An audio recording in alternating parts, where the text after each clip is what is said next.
Legacy Audiobooks Library presents The Festival by H.P. Lovecraft. Read by Victor Graves. It was the Yuletide that men call Christmas, though they know in their hearts it is older than Bethlehem and Babylon. The Festival. I was far from home, and the spell of the eastern sea was upon me. In the twilight I heard it pounding on the rocks, and I knew it lay just over the hill where the twisting willows writhed against the clearing sky and the first stars of evening. And because my fathers had called me to the old town beyond, I pushed on through the shallow, new-fallen snow along the road that soared lonely up to where Aldebaran twinkled among the trees, on toward the very ancient town I had never seen but often dreamed of. It was the Yuletide, that men call Christmas, though they know in their hearts it is older than Bethlehem and Babylon, older than Memphis and mankind. It was the Yuletide, and I had come at last to the ancient sea town where my people had dwelt and kept festival in the elder time when festival was forbidden, where also they had commanded their sons to keep festival once every century, that the memory of primal secrets might not be forgotten. Mine were an old people, and were old even when this land was settled 300 years before, and they were strange because they had come as dark furtive folk from opiate southern gardens of orchids, and spoken another tongue before they learnt the tongue of the blue-eyed fishers. And now they were scattered, and shared only the rituals of mysteries that none living could understand. I was the only one who came back that night to the old fishing town, as legend bade, for only the poor and the lonely remember.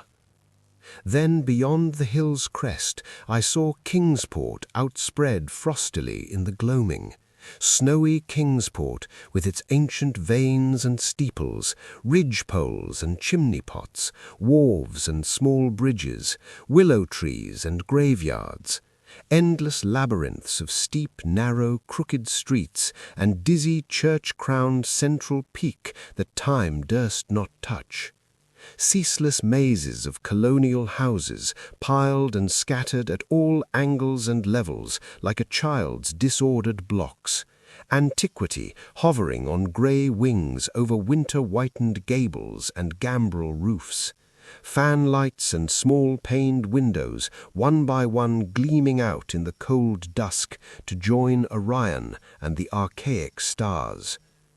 And against the rotting wharves the sea pounded, the secretive, immemorial sea out of which the people had come in the elder time. Beside the road at its crest a still higher summit rose, bleak and windswept, and I saw that it was a burying ground where black gravestones stuck ghoulishly through the snow like the decayed fingernails of a gigantic corpse. The printless road was very lonely, and sometimes I thought I heard a distant, horrible creaking as of a gibbet in the wind. They had hanged 4 kinsmen of mine for witchcraft in 1692, but I did not know just where. As the road wound down the seaward slope, I listened for the merry sounds of a village at evening, but did not hear them. Then I thought of the season, and felt that these old Puritan folk might well have Christmas customs strange to me, and full of silent hearthside prayer. So after that I did not listen for merriment or look for wayfarers, but kept on down past the hushed, lighted farmhouses and shadowy stone walls, to where the signs of ancient shops and sea taverns creaked in the salt breeze, and the grotesque knockers of pillared doorways glistened along deserted, unpaved lanes in the light of little curtained windows. I had seen maps of the town and knew where to find the home of my people. It was told that I should be known and welcomed, for village legend lives long. so I hastened through Back Street to Circle Court and across the fresh snow on the one full flagstone pavement in the town to where Green Lane leads off behind the market house. The old maps still held good, and I had no trouble, though at Arkham they must have lied when they said the trolleys ran to this place, since I saw not a wire overhead. Snow would have hid the rails in any case. I was glad I had chosen to walk, for the white village had seemed very beautiful from the hill, and now I was eager to knock at the door of my people, the 7th house on the left in Green Lane, with an ancient peaked roof and jutting second story, all built before 1650. There were lights inside the house when I came upon it, and I saw from the diamond window panes that it must have been kept very close to its antique state. The upper part overhung the narrow grass-grown street and nearly met the overhanging part of the house opposite, so that I was almost in a tunnel, with the low stone doorstep wholly free from snow. There was no sidewalk, but many houses had high doors reached by double flights of steps with iron railings. It was an odd scene, and because I was strange to New England, I had never known its like before. Though it pleased me, I would have relished it better if there had been footprints in the snow and people in the streets and a few windows without drawn curtains. When I sounded the archaic iron knocker, I was half afraid. Some fear had been gathering in me, perhaps because of the strangeness of my heritage and the bleakness of the evening and the queerness of the silence in that aged town of curious customs. And when my knock was answered, I was fully afraid, because I had not heard any footsteps before the door creaked open. But I was not afraid long, for the gowned, slippered old man in the doorway had a bland face that reassured me, and though he made signs that he was dumb, he wrote a quaint and ancient welcome with the stylus and wax tablet he carried. He beckoned me into a low, candle-lit room with massive, exposed rafters and dark, stiff, sparse furniture of the 17th century. The past was vivid there, for not an attribute was missing. There was a cavernous fireplace and a spinning wheel at which a bent old woman in loose wrapper and deep poke bonnet sat back towards me, silently spinning despite the festive season. An indefinite dampness seemed upon the place, and I marveled that no fire should be blazing. The high-backed settle faced the row of curtained windows at the left and seemed to be occupied, though I was not sure. I did not like everything about what I saw, and felt again the fear I had had. This fear grew stronger from what had before lessened it, for the more I looked at the old man's bland face, the more its very blandness terrified me. The eyes never moved, and the skin was too like wax. Finally, I was sure it was not a face at all, but a fiendishly cunning mask. But the flabby hands, curiously gloved, wrote genially on the tablet and told me I must wait a while before I could be led to the place of festival. He beckoned me into a low, candle-lit room with massive exposed rafters and dark, stiff, sparse furniture of the 17th century. The past was vivid there, for not an attribute was missing. There was a cavernous fireplace and a spinning wheel at which a bent old woman in loose wrapper and deep poke bonnet sat back towards me, silently spinning despite the festive season. An indefinite dampness seemed upon the place, and I marveled that no fire should be blazing. The high-backed settle faced the row of curtained windows at the left and seemed to be occupied, though I was not sure. I did not like everything about what I saw, and felt again the fear I had had. This fear grew stronger from what had before lessened it, for the more I looked at the old man's bland face, the more its very blandness terrified me. The eyes never moved, and the skin was too like wax. Finally, I was sure it was not a face at all, but a fiendishly cunning mask.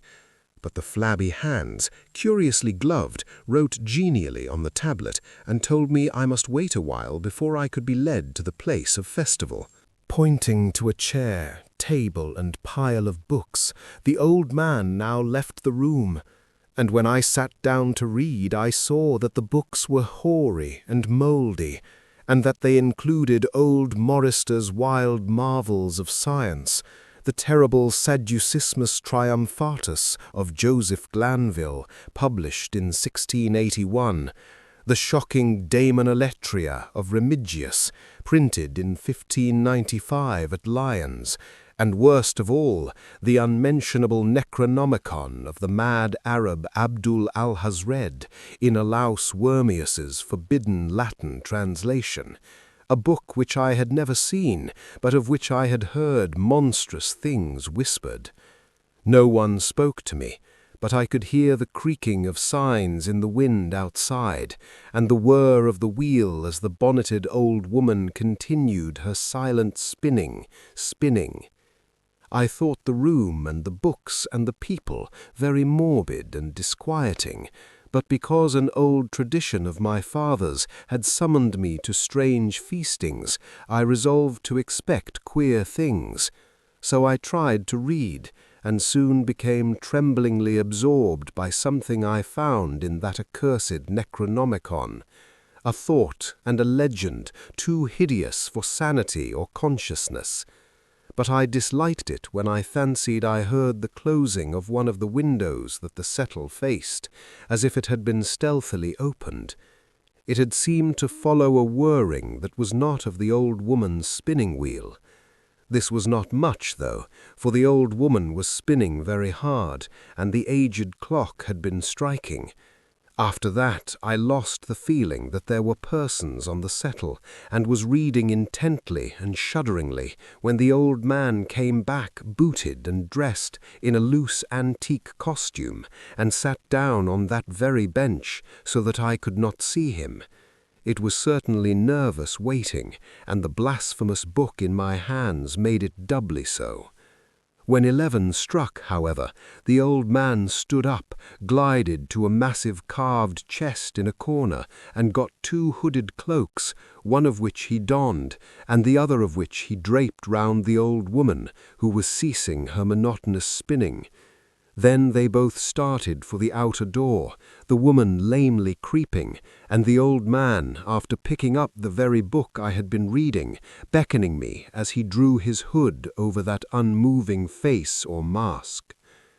We went out into the moonless and tortuous network of that incredibly ancient town, went out as the lights in the curtained windows disappeared one by one, and the dog-star leered at the throng of cowled, cloaked figures that poured silently from every doorway and formed monstrous processions up this street and that, past the creaking signs and antediluvian gables, the thatched roofs and diamond-paned windows, threading precipitous lanes where decaying houses overlapped and crumbled together, gliding across open courts and churchyards where the bobbing lanthorns made eldritch drunken constellations.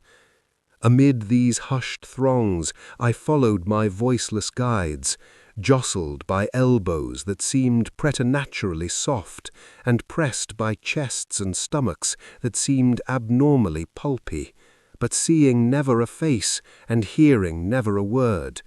Up, up, up the eerie columns slithered, and I saw that all the travellers were converging as they flowed near a sort of focus of crazy alleys at the top of a high hill in the centre of the town, where perched a great white church. I had seen it from the road's crest when I looked at Kingsport in the new dusk, and it had made me shiver because Aldebaran had seemed to balance itself a moment on the ghostly spire.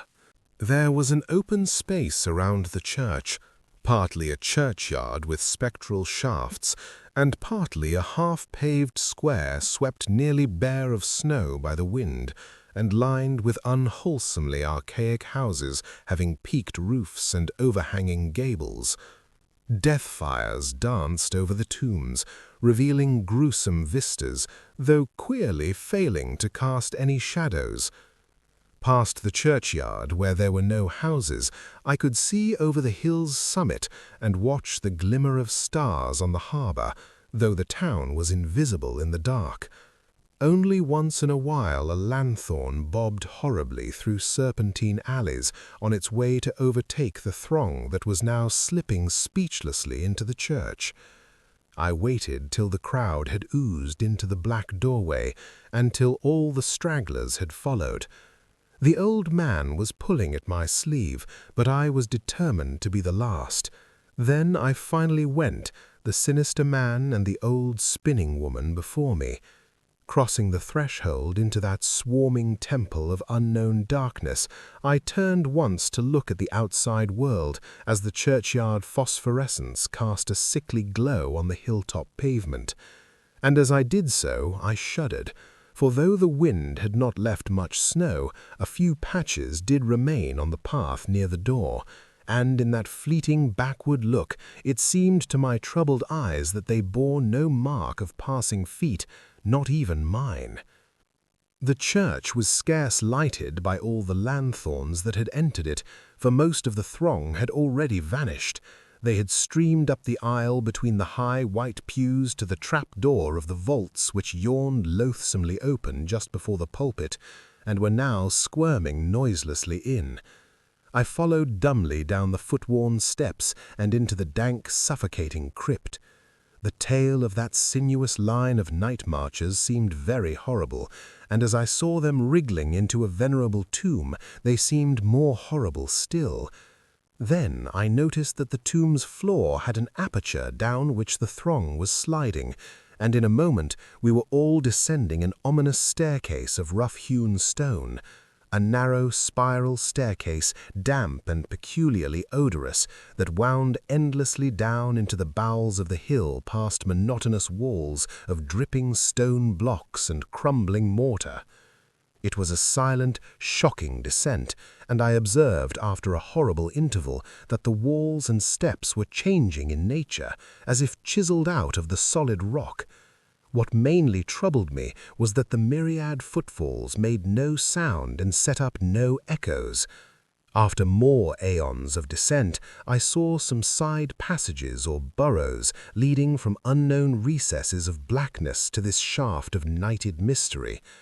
Soon they became excessively numerous, like impious catacombs of nameless menace, and their pungent odor of decay grew quite unbearable. I knew we must have passed down through the mountain and beneath the earth of Kingsport itself, and I shivered that a town should be so aged and maggoty with subterraneous evil. Then I saw the lurid shimmering of pale light and heard the insidious lapping of sunless waters. Again I shivered, for I did not like the things that the night had brought, and wished bitterly that no forefather had summoned me to this primal rite. As the steps and the passage grew broader, I heard another sound, the thin, whining mockery of a feeble flute, and suddenly there spread out before me the boundless vista of an inner world, a vast fungus shore litten by a belching column of sick greenish flame and washed by a wide oily river that flowed from abysses frightful and unsuspected to join the blackest gulfs of immemorial ocean. Fainting and gasping, I looked at that unhallowed Erebus of tightened toadstools, leprous fire, and slimy water, and saw the cloaked throngs forming a semicircle around the blazing pillar.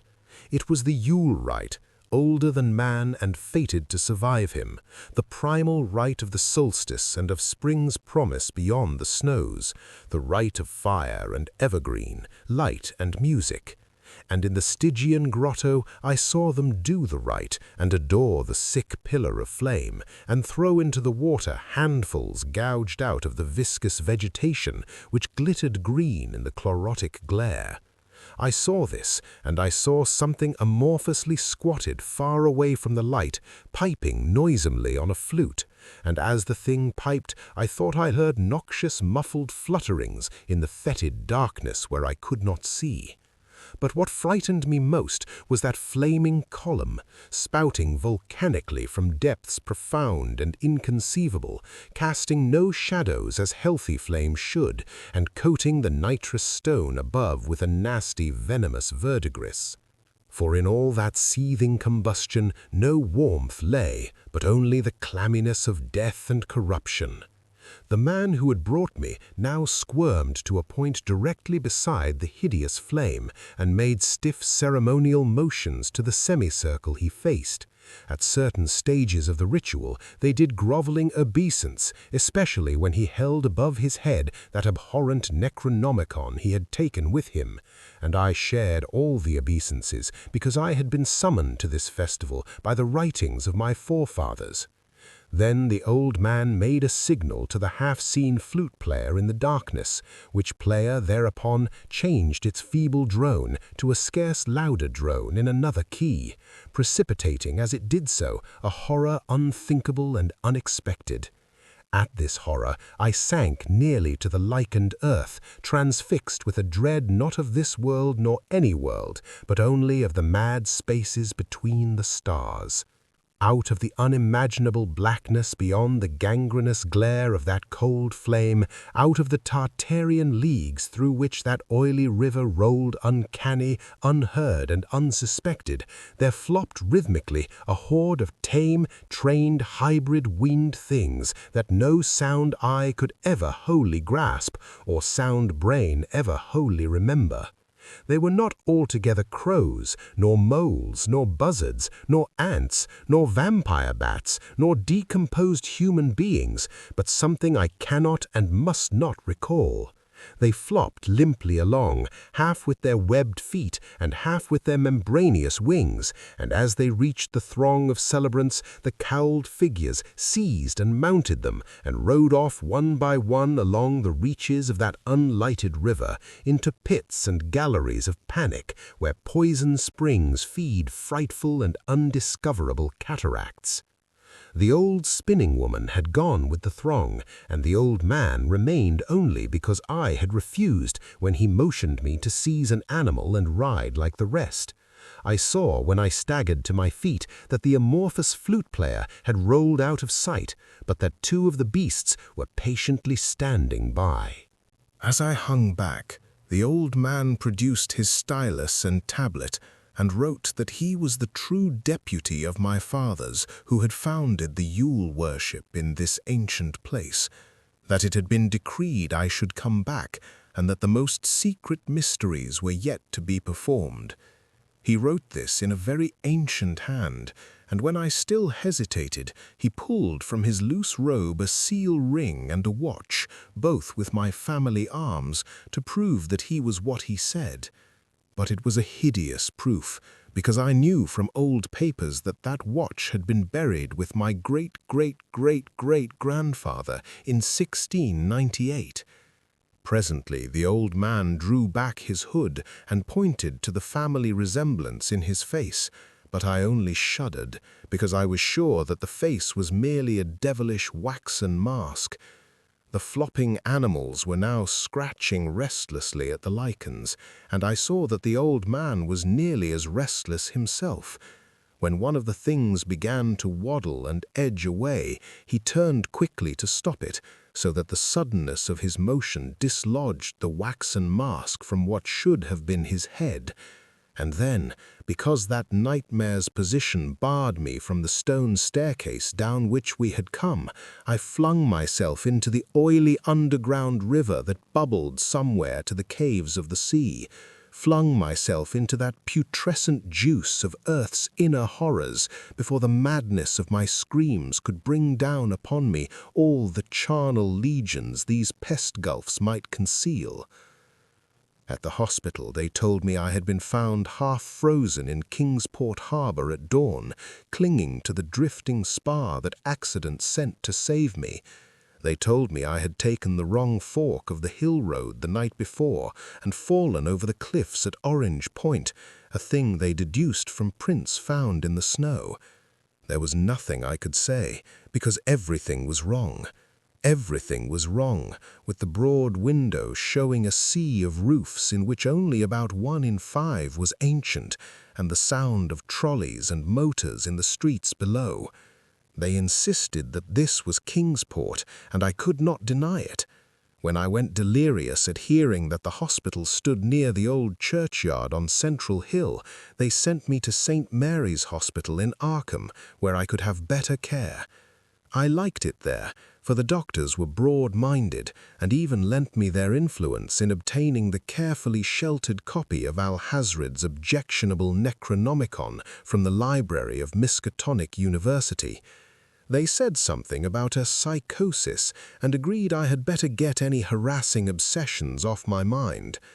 So I read again that hideous chapter and shuddered doubly because it was indeed not new to me.